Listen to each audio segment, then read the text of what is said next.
चढ़ती कला fast news. नमस्कार, मैं रचना शर्मा चढ़ती कला टाइम टीवी देख रहे सभी दर्शकों का स्वागत करती हूं। आप देख रहे हैं फास्ट न्यूज। भारत के पूर्व प्रधानमंत्री अटल बिहारी वाजपेयी जी की आज 98वीं जन्म जयंती है, जिसे बीजेपी गुड गवर्नेंस डे के रूप में पूरे देश में मना रही है। प्रधानमंत्री नरेंद्र मोदी ने रविवार सुबह पूर्व पीएम की समाधि सदैव अटल पहुंचकर उन्हें श्रद्धांजलि दी। राष्ट्रपति द्रौपदी मुर्मू, उपराष्ट्रपति जगदीप धनखड़ ने भी पूर्व प्रधानमंत्री को श्रद्धा सुमन अर्पित किए। केंद्रीय गृह मंत्री अमित शाह, रक्षा मंत्री राजनाथ सिंह, बीजेपी अध्यक्ष जेपी नड्डा समेत अन्य मंत्री और नेताओं ने भी अटल बिहारी वाजपेयी को सदैव अटल पर श्रद्धांजलि दी। समाधि स्थल पर ही आयोजित प्रार्थना सभा में अनूप जलोटा ने अटल जी के पसंदीदा भजन गाए। भाजपा देश भर में सभी बूथों पर अटल जयंती को व्यापक स्तर पर मना रही है, जिसमें पूर्व प्रधानमंत्री की कविताओं पर आधारित काव्यांजलि कार्यक्रम आयोजित किए जा रहे हैं। बता दें कि अटल बिहारी वाजपेयी का जन्म 25 दिसंबर 1924 को ग्वालियर में हुआ था, जबकि वर्ष 2018 में 16 अगस्त को उनका निधन हुआ। एक आदर्श राजनेता के तौर पर मशहूर अटल बिहारी वाजपेयी पहले ऐसे प्रधानमंत्री थे जिन्होंने 26 राजनीतिक दलों के साथ मिलकर सरकार बनाई थी। अमेरिका में बर्फीले तूफान के कारण हुई विभिन्न घटनाओं में 18 लोगों की मौत हो गई है। देश के अधिकतर राज्यों में बर्फबारी होने के साथ ही तेज हवाएं चल रही हैं। इलेक्ट्रिसिटी आउटेज के कारण करीब 14 लाख लोग प्रभावित हुए हैं। बम चक्रवात के कारण 5200 उड़ानों को रद्द करना पड़ा है, जिसमें क्रिसमस की छुट्टियों पर जाने वाले हजारों लोगों को निराशा हुई है। लोगों को अपने घरों में दुबक कर रहना पड़ रहा है, क्योंकि बाहर खून जमा देने वाली ठंड पड़ रही है। न्यूयॉर्क समेत कई प्रमुख शहरों में टेम्परेचर -45 डिग्री सेल्सियस तक गिर गया है। प्रधानमंत्री नरेंद्र मोदी ने कहा है कि साल 2022 में देशवासियों ने एक और अमर इतिहास लिखा है। अगस्त के महीने में चला हर घर तिरंगा अभियान भला कौन भूल सकता है। वो पल थे हर देशवासी के रोंगटे खड़े हो जाते थे। आजादी के 75 वर्ष के इस अभियान में पूरा देश तिरंगा में हो गया। रेडियो और दूरदर्शन पर प्रसारित होने वाले अपने मासिक कार्यक्रम मन की बात में पीएम मोदी ने कहा कि साल 2022 एक और कारण से हमेशा याद किया जाएगा। ये है एक भारत श्रेष्ठ भारत की भावना का विस्तार। पीएम मोदी ने कहा कि 6 करोड़ से ज्यादा लोगों ने तो तिरंगे के साथ सेल्फी भी भेजी। आजादी का यह अमृत महोत्सव अब अगले साल भी ऐसे ही चलेगा, अमृतकाल की नींव को और मजबूत करेगा। बता दें कि साल 2022 का यह आखिरी मन की बात का कार्यक्रम है। इसके बाद अब पीएम मोदी अगले साल 2023 में लोगों से फिर जुड़ेंगे। अगले साल होने वाले G20 शिखर सम्मेलन से पहले दिल्ली नगर निगम राष्ट्रीय राजधानी स्थित अपने 5 जोन क्षेत्रों में नए शौचालय बनवाएगा और पुरानों की मरम्मत करवाएगा। अधिकारियों ने बताया कि सम्मेलन की तैयारियों के तहत दिल्ली नगर निगम ने दिल्ली में पार्कों का सौंदर्यीकरण करने, पेड़ों पर लाइट लगाने और कई स्थानों पर जनकला स्थापित करने का फैसला भी किया है, क्योंकि इन क्षेत्रों को वहां बड़ी संख्या में पहुंचने वाले पर्यटकों के लिहाज से महत्वपूर्ण स्थानों के रूप में चिन्हित किया गया है। अधिकारियों के अनुसार इन सभी 5 जोन उपायुक्तों को नए सीटीसी और पीटी के निर्माण के लिए जगह और पुराने सीटीसी और पीटी की मरम्मत से संबंधित ब्यौरा अनुमानित लागत के साथ देने का निर्देश दिया गया है। उन्होंने बताया कि सभी नए सीटीसी और पीटी आधुनिक सुविधाओं से लैस होंगे।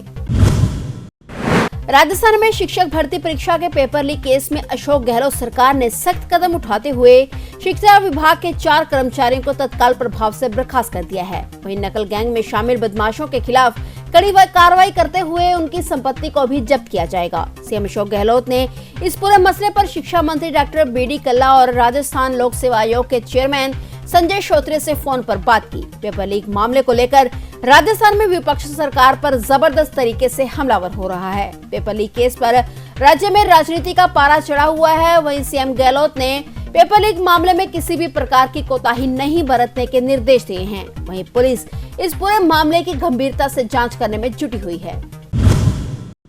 मथुरा की स्थानीय अदालत ने श्री कृष्ण जन्मस्थान शाही ईदगाह स्वामित्व विवाद मामले में विवादित परिसर का सर्वे करवाने का आदेश दिया है। हिंदू सेना के राष्ट्रीय अध्यक्ष विष्णु गुप्ता के दावे पर सुनवाई करते हुए सिविल जज तृतीय सोनिका वर्मा ने यह आदेश दिया। अब इस मामले की अगली सुनवाई 20 जनवरी को होगी। कोर्ट ने वादी की याचिका को सुनवाई के लिए स्वीकृत करते हुए अमीन द्वारा सर्वेक्षण कर रिपोर्ट देने के आदेश दिए हैं। हिंदू सेना के अधिवक्ता ने बताया कि वाराणसी के ज्ञानवापी की तरह ही अब ईदगाह का भी सर्वे होगा। उन्होंने बताया कि परिसर का सर्वे 2 जनवरी से शुरू होगा और मामले की अगली सुनवाई 20 जनवरी तय की गई है।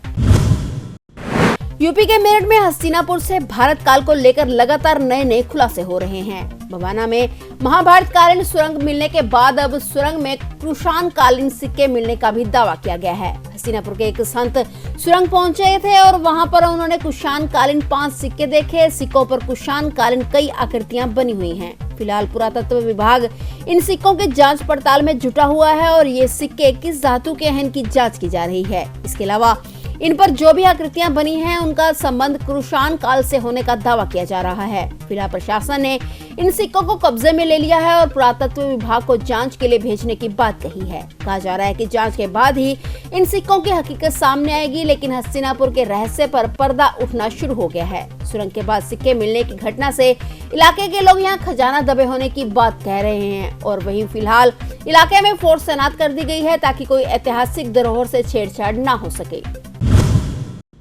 टीवी एक्ट्रेस तुनिशा शर्मा ने 24 दिसंबर यानी कल कथित तौर पर आत्महत्या कर ली है। टीवी एक्ट्रेस अपने शो अली बाबा दास्तान कबूल के सेट पर थी, जहां उन्होंने आत्महत्या की। उनका शव सह कलाकार शीजान खान के मेकअप रूम में मिला।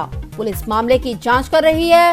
वहीं अभी यह बात सामने है कि तुनिशा की मां ने अपनी बेटी की मौत के लिए अली बाबा सीरियल के सह कलाकार शीजान खान को जिम्मेदार ठहराया है। यह भी कहा जा रहा है कि वे दोनों रिलेशनशिप में थे। दोनों आरोपों के बीच पुलिस ने शीजान खान को गिरफ्तार कर लिया है।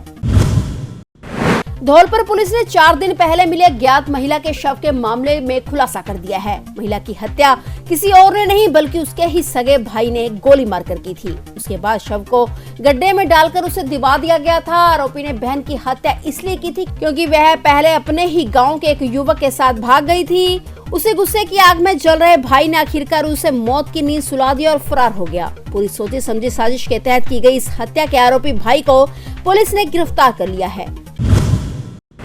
मेहदी हसन की शानदार गेंदबाजी के दम पर बांग्लादेश ने टीम इंडिया को खूब परेशान किया, लेकिन भारत ने दूसरे टेस्ट को अंत में रोमांचक अंदाज में 3 विकेट से जीता। श्रेयस अय्यर और आर अश्विन ने नाबाद अर्धशतकीय साझेदारी की और यही मैच का सबसे बड़ा पल भी रहा। इसी के साथ 2 मैचों की सीरीज भारत ने 2-0 से जीत ली है। मैच के चौथे दिन रविवार को 145 रन के लक्ष्य का पीछा करते हुए टीम इंडिया ने दूसरी पारी में 74 रन पर 7 विकेट गंवा दिए थे और उस पर हार का खतरा मंडरा रहा था। ऑफ स्पिनर मेहदी ने दूसरी पारी में 5 विकेट झटके, लेकिन यह अंत में नाकाफी साबित हुआ। फिलहाल फास्ट न्यूज में इतना ही और नए समाचारों के साथ फिर से हाजिर होंगे। तब तक के लिए देखते रहिए चढ़ती कला टाइम टीवी। चढ़ती कला फास्ट न्यूज।